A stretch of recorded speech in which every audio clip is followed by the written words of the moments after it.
Welcome to the Jaron Jarvis channel. I am Jaron Jarvis.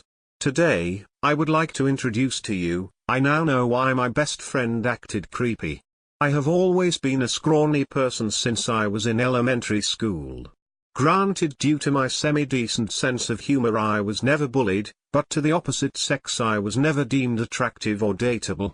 Friend zone was the nation I inhabited, and until the age of 25 I was completely fine with it. Of course, I craved the attention when it came time for the homecoming dance or prom, but I always managed to get a friend that went with me out of pity.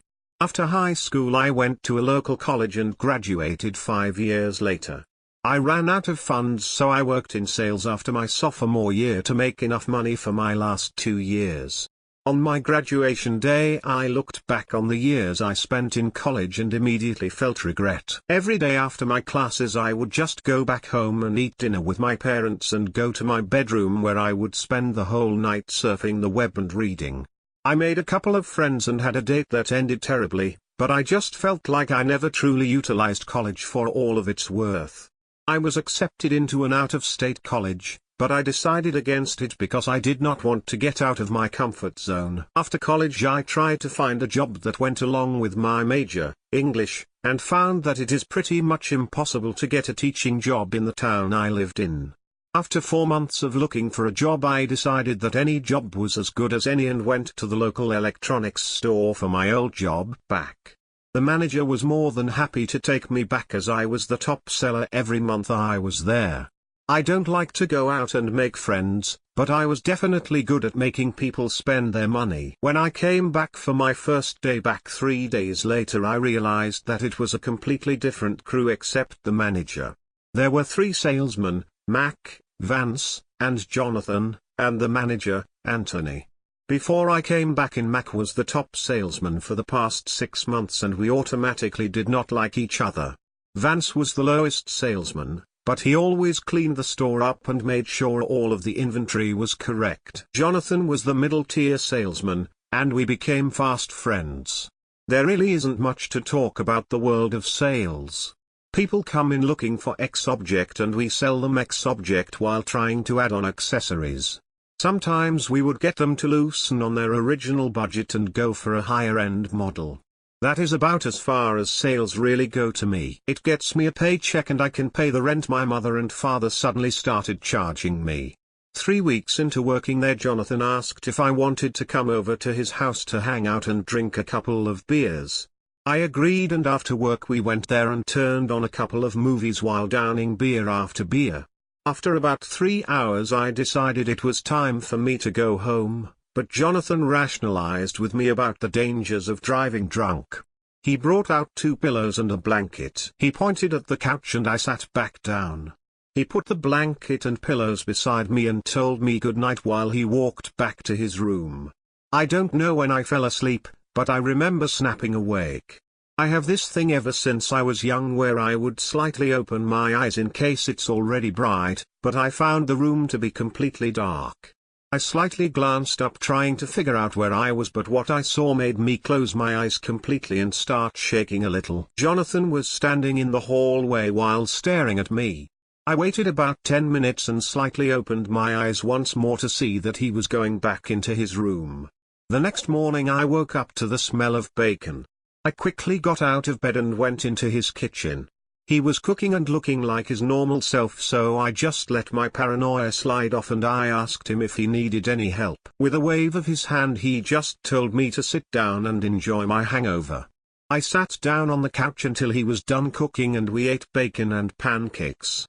We went to work right after breakfast, and by the end I completely forgot about him staring at me in the middle of the night. The next weekend he asked me if I wanted to go out to a club an hour away from us, and without a hesitation I told him yes.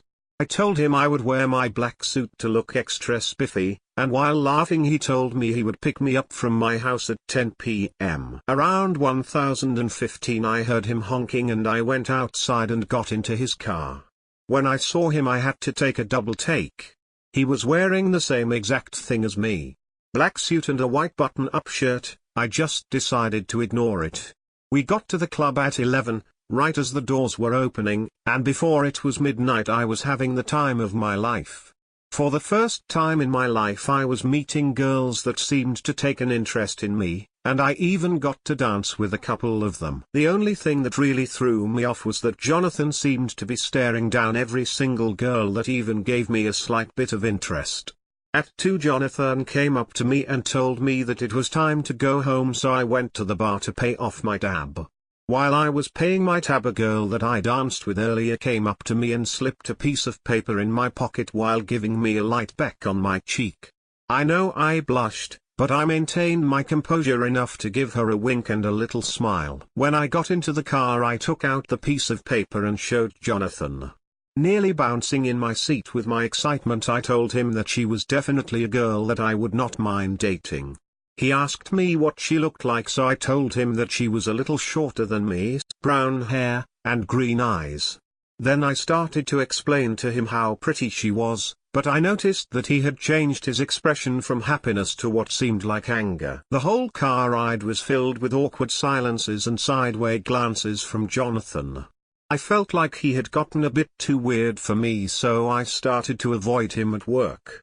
It worked for the first 3 days, but I noticed that he had started to follow me around. When I was driving home, I would see his car from a distance away.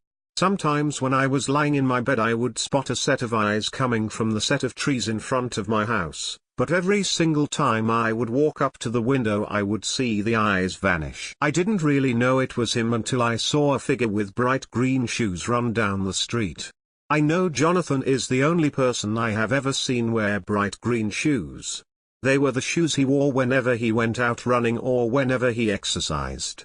I decided that the next day would be the best day to just approach him and tell him that I noticed him following me after work and looking into my window. I was going to tell my only and best friend that I would really appreciate it if he could just give me some space until I thought he was back to normal.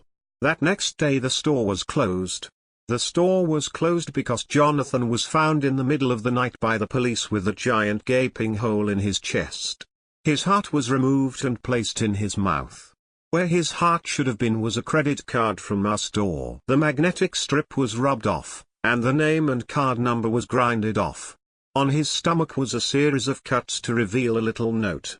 Was it worth the sale? I know I wanted him to give me some space, but I never wanted him to die. He was my only best friend, and the grief that filled my heart when my manager called and told me the news caused me to hang up on him and fall on my bed. With deep sobs, I felt like the world was crashing down on me, and I never felt like he ever knew how much he really meant to me. Today is the day after Jonathan was found dead. I decided to go to the mall to clear my head. I went outside to my car and found a letter stuck in my window. I grabbed the letter and read it in my car. Hey Haeyoung, I'm sure you've noticed that I have been following you around, and that I have been acting weird around you. I know on the first night you spent the night over you saw me staring at you on the couch. I just want you to know that on the first week Mac convinced an older woman to make an $8,100 TV purchase using our store credit card. The next day the woman came back with the TV. It had a big crack in the middle of the screen, but she told us all that it had come that way.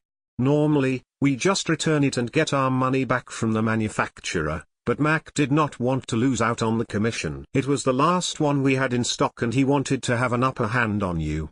She started to beg and plead to just take the TV back and let her buy a cheaper model.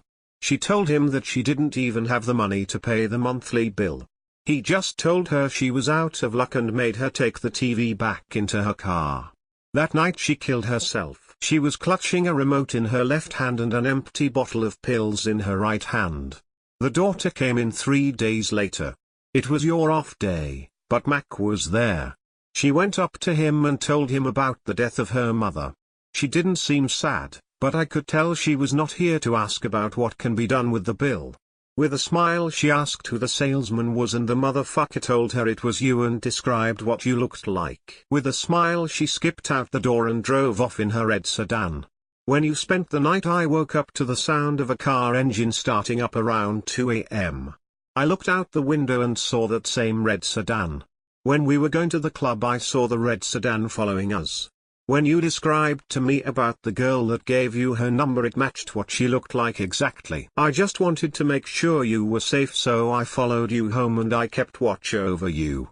Tonight I invited her over. I took the paper she wrote you her number on and texted her. She said she will be here at 2 a.m. I know I may not be alive when you read this, but I want you to know that I love you, man. I know we haven't been friends for long, but just know that I acted like a creep around you because I wanted to make sure you were safe.